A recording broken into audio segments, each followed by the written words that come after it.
जब आप भागवत सुनते हो, कानों से भागवत जी के वर्ष की लीला पूरी करके परम धाम को गए। एक रूप से कण कण में है, एक रूप से वो अपने गौलोक धाम में पूरे परिकर के साथ नंद बाबा यशोदा देव की सब गए। भगवान से पूछा कि प्रभु अब हम कैसे आपको याद करेंगे? बोले भागवत सुनो। इसलिए भागवत सुनने से, जब आप भागवत सुनते हो, कानों से भागवत जी के शब्द जाते हैं, तो कानों से केवल भागवत नहीं जाती, शब्दों के रूप में भगवान भी प्रवेश करते हैं। प्रविष्टः कर्णरंध्रे, कानों से। इसलिए कथा सुनने से भगवान के चरणों में प्रेम जागता है, इसलिए कथा सुननी चाहिए। तन को पवित्र करना हो तो तन पवित्र सेवा किया, सेवा करो तन की शुद्धि होगी। मन पवित्र करना है तो कथा सुनो, कीर्तन करो। और धन पवित्र करना है तो जीवन में कमाए हुए का कुछ हिस्सा दान करो। देखो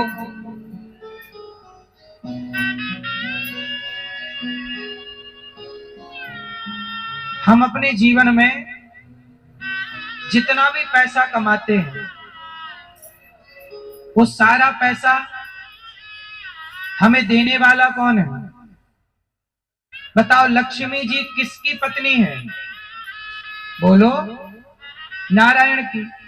तो लक्ष्मी आप कमाओगे तो कहलाएंगी तो नारायण की, आपकी थोड़ी कहलाएंगी।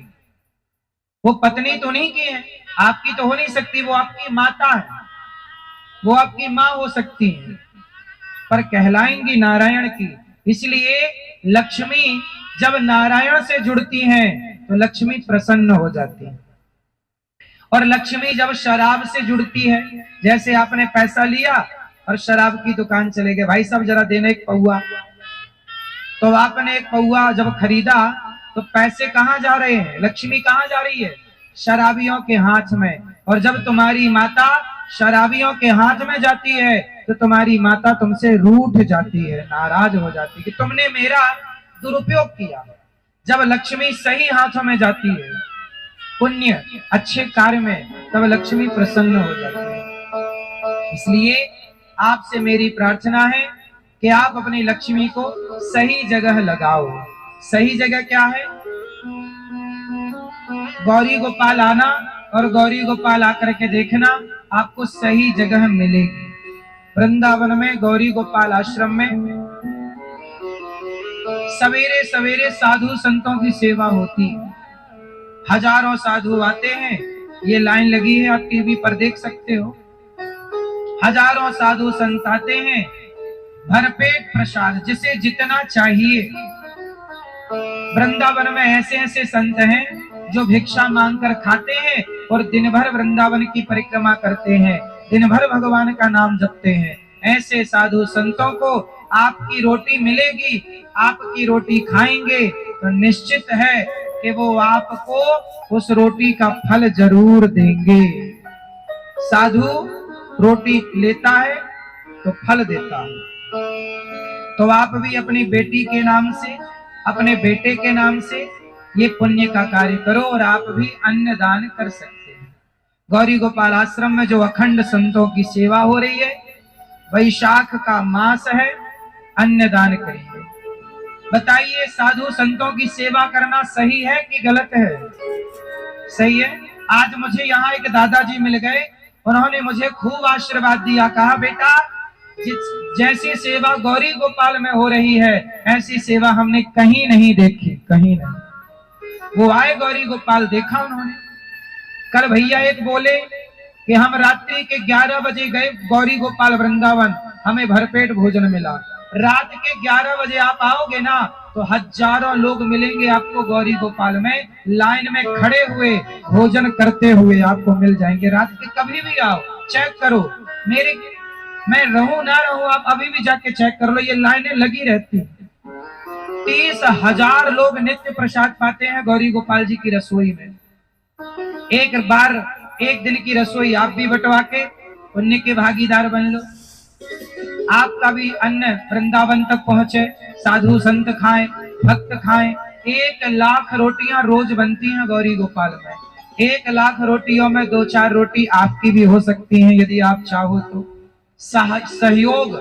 देखो ये बताओ, सबके सहयोग से ही तो सब कार्य होता है, किसी एक व्यक्ति से होता है? सबके सहयोग से ही सारे कार्य संपन्न होते हैं। जैसे इस कथा में हमारे भैया श्री अजय विष्णु जी का, भैया गुड्डू भैया का, आप सभी जनता जनार्दन का, जब सबका सहयोग मिला तब ये कथा हुई, ऐसे थोड़ी हो सकती थी। उसी तरह वृंदावन में जो सेवा चलती है, पूरे भारत की सबसे बड़ी रसोइयों में एक रसोई गौरी गोपाल जी की रसोई है, 24 घंटे चलती है।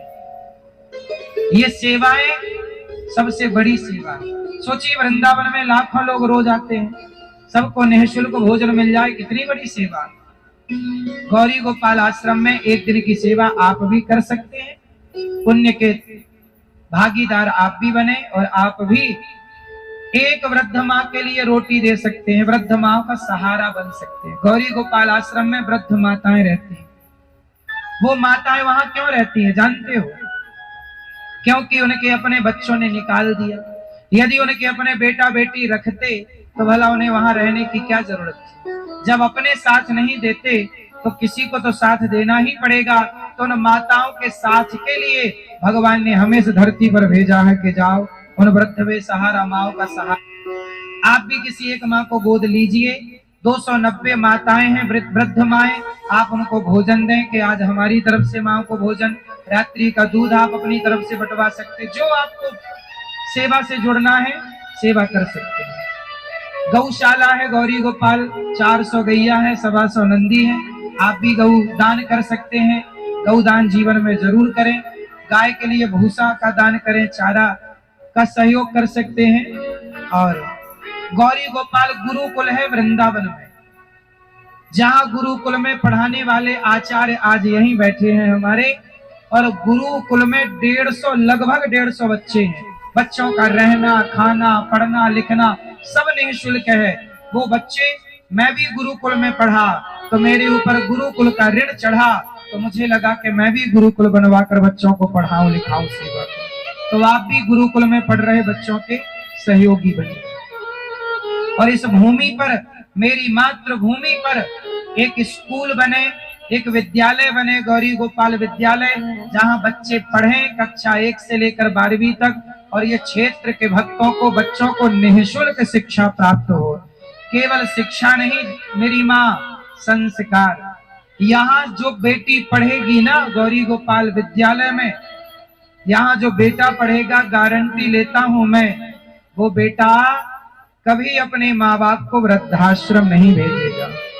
वो बहू सदा अच्छी बहू बनकर, अच्छी पत्नी बनकर, अच्छी बेटी बनकर के सास ससुर का और माता पिता का नाम रोशन करेगी।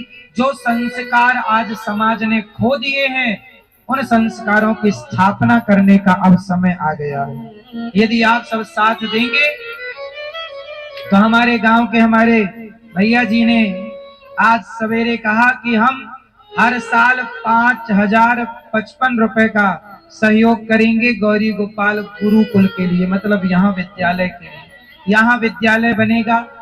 उस विद्यालय को बनने में अभी सालों का टाइम है और करोड़ों रुपए।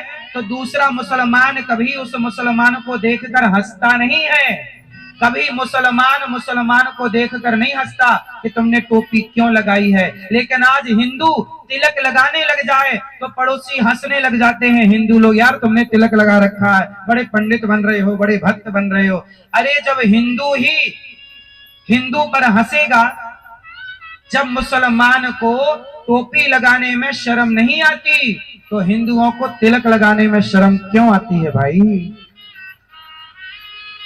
हिंदुओं को तुलसी की माला पहनने में शर्म क्यों आती है?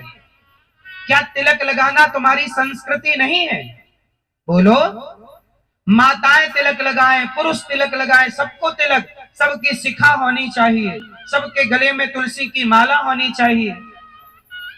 क्या ये हिंदू का लक्षण नहीं है? केवल कह देने से हिंदू हो जाएगा? हिंदू किसे कहते हैं? हिंदू क्या है? हिंदू एक विचारधारा है। अरे हिंदू वो है जो सांप को दूध पिलाता है। नाग पंचमी आती है तो हम सांप को क्या करते हैं? सांप को भी दूध पिलाना जानते हैं, जहर देने वाला सांप हम उसका भी पेट भरना जानते हैं। जो हर जीव जंतु से लेकर सब पर दया करे उसी का नाम हिंदू है। पर दया का मतलब ये नहीं कि कोई तुम्हारी बहन बेटियों को छेड़े तो तुम उस पर भी दया करो, नहीं। तुम्हारी बहन बेटियों की तरफ कोई आंख उठाकर देखे तो उसे बीच से फाड़ देना ही धर्म है। भारत की तरफ पाकिस्तान देख रहा है, उस पाकिस्तान को बीच से फाड़ देना ही धर्म है। यही ना धर्म है। हम दया करते हैं, इसका मतलब ये नहीं कि हम कायर हैं। पृथ्वीराज चौहान ने 17 बार मोहम्मद गौरी को क्षमा किया, हरा के। एक बार उसने पकड़ा तो पृथ्वीराज की आंखें फोड़ दी, एक मौका नहीं दिया। समझ लेना साहब, पृथ्वीराज चौहान ने दया की मोहम्मद गौरी पर और उसने पकड़ा तो एक बार दया नहीं की। इसके कारण संयोगता को जौहर करना पड़ा।